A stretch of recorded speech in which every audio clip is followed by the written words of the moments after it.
ಈ ಅಭಿಮಾನಿ ದೇವ್ರುಗಳು, ಈ ಅಭಿಮಾನಿ ದೇವ್ರುಗಳಿಂದಲ್ವೇ ನಾವು ಬದುಕ್ತಾ ಇರೋದು. ಆ ಕಡೆ ನೋಡಿದ್ರೆ ಅಭಿಮಾನಿಗಳು, ಈ ಕಡೆ ನೋಡಿದ್ರೆ ಅಭಿಮಾನಿಗಳು. ಬರೋ ಜನ್ಮ ಅಂತೂ ಒಂದಿದ್ರೆ ಈ ಕರ್ನಾಟಕದಲ್ಲೇ ಹುಟ್ಟಬೇಕು. ಈ ಅಭಿಮಾನಿ ದೇವರುಗಳ ಪ್ರೀತಿ ವಿಶ್ವಾಸ ಗಳಿಸ್ಬೇಕಲ್ವೇ. ಎಷ್ಟೋ ಜನ್ಮಗಳಿಂದ ಯಾವ ಜನ್ಮದ ಪುಣ್ಯದ ಫಲವೋ ಈ ಕರ್ನಾಟಕದಲ್ಲಿ ಹುಟ್ಟಿದ್ದೀವಿ, ನಿಮ್ಮ ಪ್ರೀತಿ ಗಳಿಸಿದ್ದೀನಿ.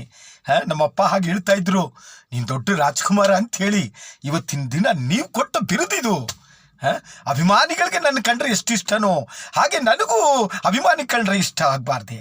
ಆಗಲಿ, ಎಲ್ಲರೂ ಚೆನ್ನಾಗಿರ್ಬೇಕನ್ನೋದೇ ಇನ್ನಿಷ್ಟ. ಯಾರಿಗೂ ನೋವು ಉಂಟಾಗಬಾರ್ದು. ಎಲ್ಲರೂ ಆನಂದವಾಗಿರಿ, ಸಂತೋಷವಾಗಿರಲಿ. ಆ ರಾಜರಾಜೇಶ್ವರಿ ಎಲ್ಲರನ್ನೂ ಚೆನ್ನಾಗಿಟ್ಟಿರಲಿ. ನಾನಿನ್ನು ಬರಲಾ? ಭಾಳ ಸಂತೋಷ ನಿಮ್ಮನ್ನು ನೋಡಿ. ಇದಕ್ಕಿಂತ ಇನ್ಯಾವ ಯಾವ ಯಾವ ಪುಣ್ಯ ಬೇಕು ಹೇಳಿ? ಬರಲಾ? ಭಾಳ ಸಂತೋಷ. ಅಭಿಮಾನಿ ದೇವರುಗಳಿಗೆ ನಮಸ್ಕಾರ.